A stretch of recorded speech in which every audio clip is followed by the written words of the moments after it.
So, everyone, mayroon tayong potato or patatas. Pinakuluan ko na, pinalambot. So, tanggalan lang natin ng balat, ano? May gagawin po tayo nito na pwede natin pang-snack.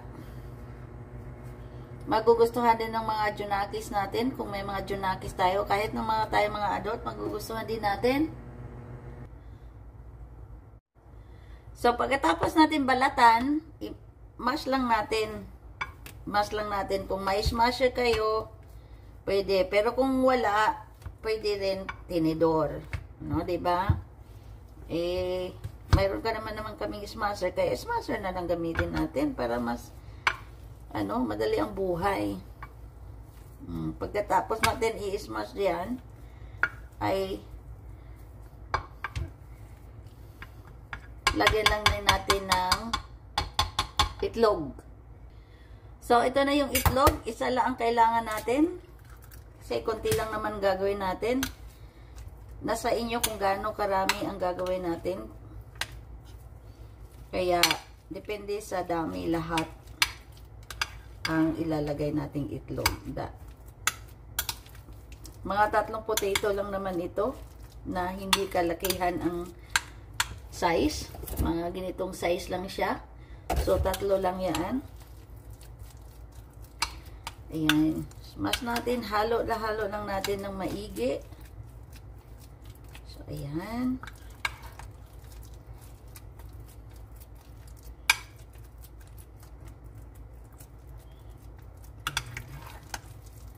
Halo lang.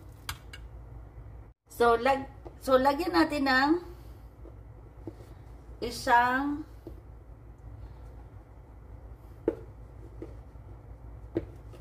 cup na flour.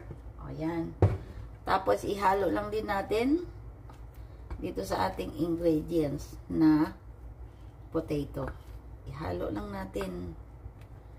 Halo-halo hanggang ma-dissolve siya.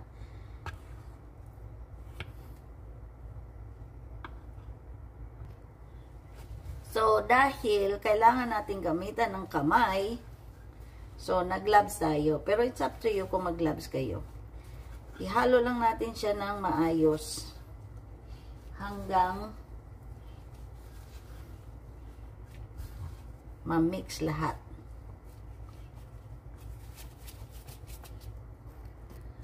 So, nilipat ko siya sa isang bowl kasi para mas ma-mix ko ng maayos.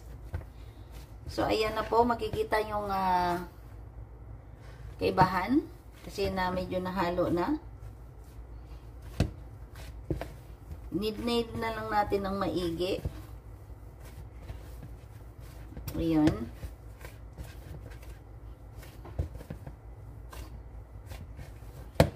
Need na natin ng maigi. So, lagyan lang natin ng half a teaspoon of baking powder. Okay? Tapos, ihalo din natin ng maigi. Ayan. Halo-halo.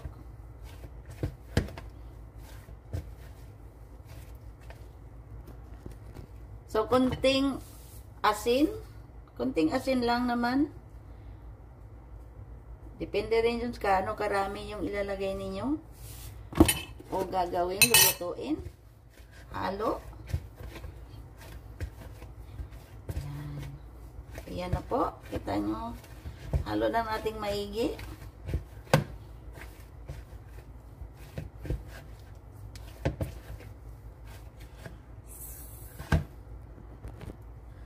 At half of teaspoon na white sugar.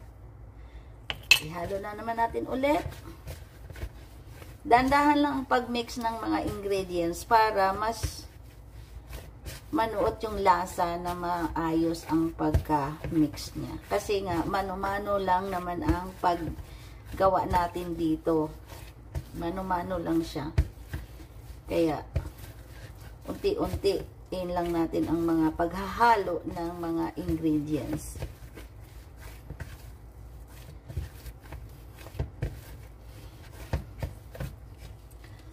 So, iyan na siya, di ba?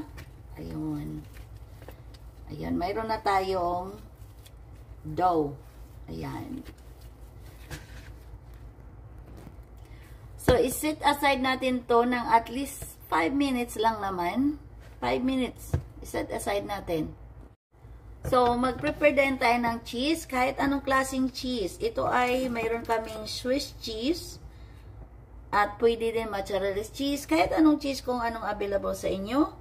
At ito ay ilalagay natin sa ating potato balls.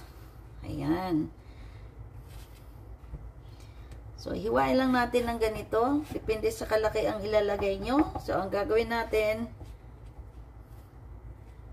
square na ganito. So, ayan, ganito kalaki. Ano? So, ayan na, ready na yung ating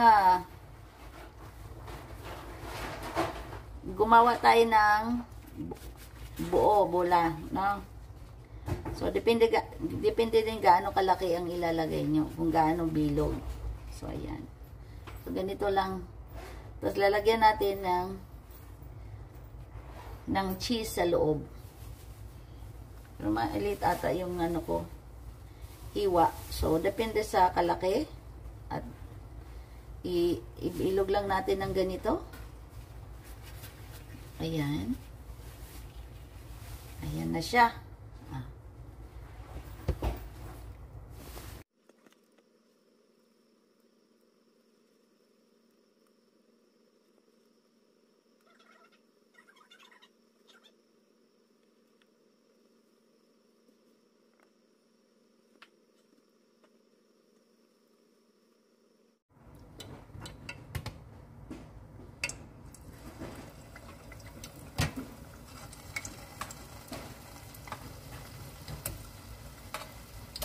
Oopsie.